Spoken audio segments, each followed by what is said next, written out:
An announcement of some new initiatives to combat the scourge of violent extremist content online. At the same time as the internet has helped to build a more open, inclusive world, it has also increasingly become a tool for terrorism and violent extremism.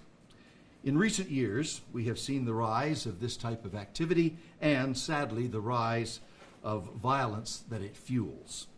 Canada, sadly, is not immune to this phenomenon. Groups like ultra-right-wing white supremacists and neo-Nazis use the internet to foment hate, which manifests itself in violent anti-Semitism or a brutal misogynistic van attack along Yonge Street in Toronto, or the murder of 6 Canadian citizens, 6 Muslims, near Quebec City, only because they were at prayer in a mosque. The type of online activity that begets these abhorrent acts is a threat to Canada and a threat to Canadians, which demands and gets the attention of our public safety agencies. The vast majority of Canadians welcome our country's diversity of cultures and faiths because they know that diversity makes us stronger. But small, toxic segments of society continue to peddle vile, hateful intolerance. We need to be alert to it in all its forms and work relentlessly to confront it and to stop it and to prevent it from extracting the horrific toll that we've witnessed recently in places of worship from Christchurch to Sri Lanka, from Pittsburgh and San Diego to Saint Foy. Whether it's anti-Semitism, Islamophobia, or anti-Christian hatred, whether it's virulent racism, white supremacy, homophobia, misogyny, or ultra-right-wing nationalism, whatever the source or the orientation of violent extremism, it is all the product of the same depraved mentality. Under Canadian law, we use a full suite of measures to ensure the protection of our country and to keep Canadians safe from any threat, including terrorism, hate, or extremist violence. Our measures include charges and prosecutions under the Criminal Code, plus surveillance, interrogations, and further investigations, intelligence gathering and lawful information sharing, ongoing threat assessments, no-fly listings, Criminal Code listings of terrorist entities, the refusal or revocation of passports, terrorism peace bonds, and legally authorized threat reduction measures. Just this morning, the Government of Canada has added 5 new groups to the Criminal Code list of terrorist entities, and those groups fall into 2 categories. 3 terrorist groups aligned with the regime in Iran, and 2 right-wing extremist groups with a presence in Canada, namely Blood and Honor and Combat 18. This is an important step in Canada's efforts to combat violent extremism in all forms. It will help to facilitate the laying of terrorism charges against perpetrators and supporters of terrorism. It will also help block the flow of financial resources to terrorist groups when such groups use Canada's financial system. We're also working proactively to stop the misuse of the internet by terrorists and violent extremists. They are exploiting social media and other online platforms to spread dangerous propaganda, recruit new members, and promote and incite violence and hatred. More and more on the internet, toxic rhetoric is breaking into the mainstream. It's open and it's brazen.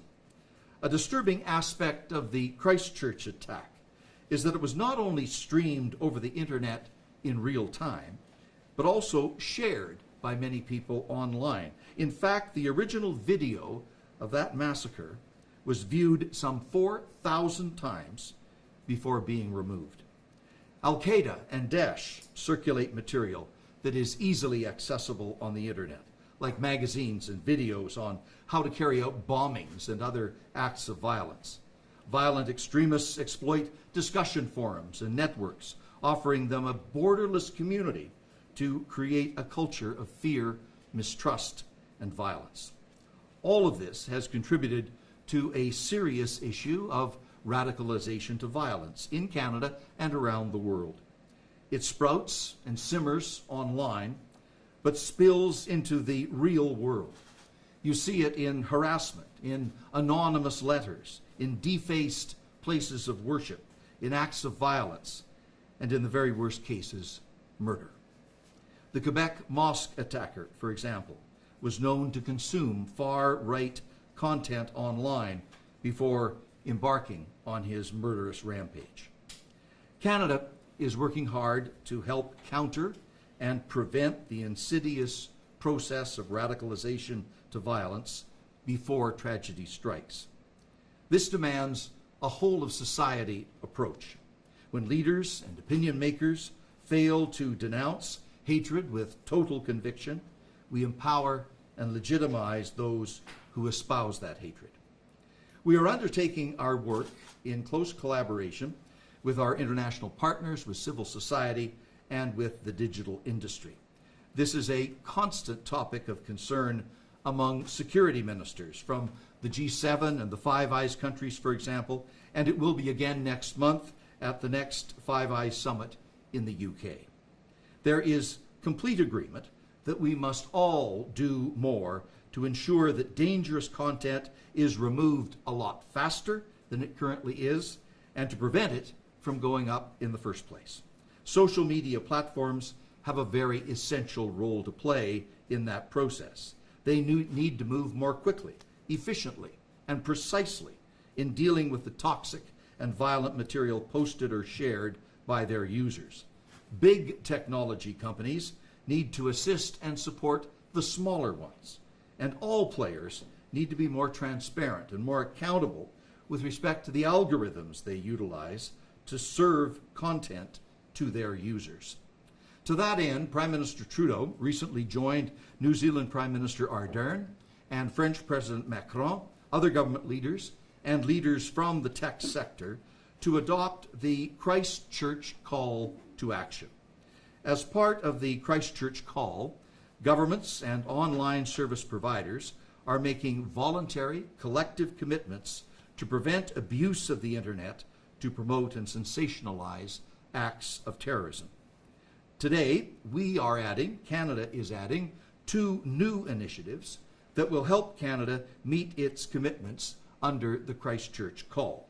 First, the Government of Canada is committing $1 million in funding to the UN-affiliated Tech Against Terrorism initiative to support small technology companies in their efforts to remove violent extremist content and to protect against terrorist use of their services.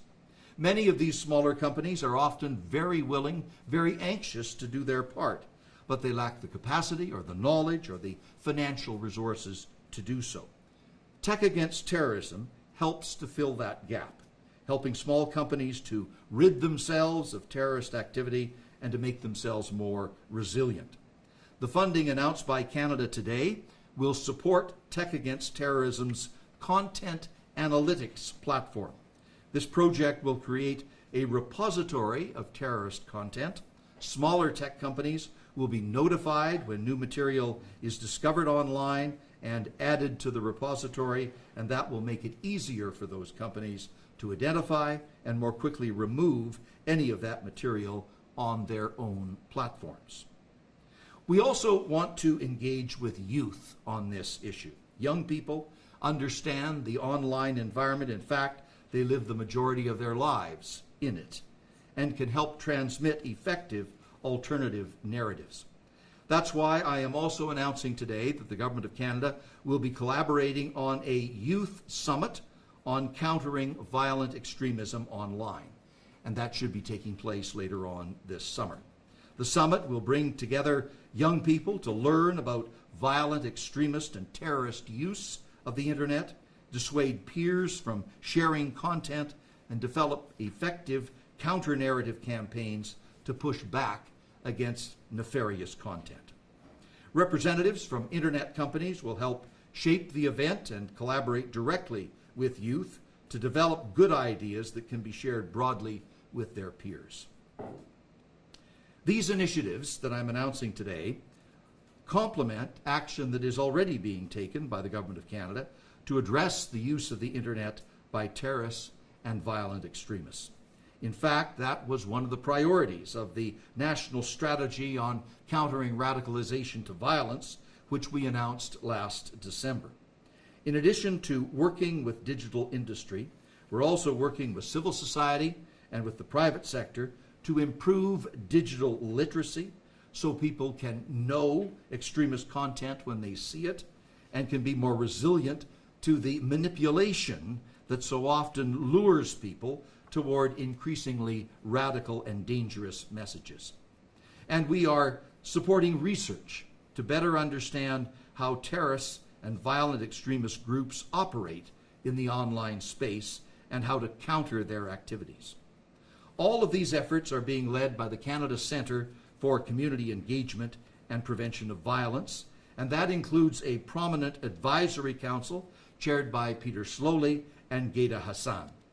The Canada Centre has been up and running now for 2.5 years, and it has done a lot of very important work.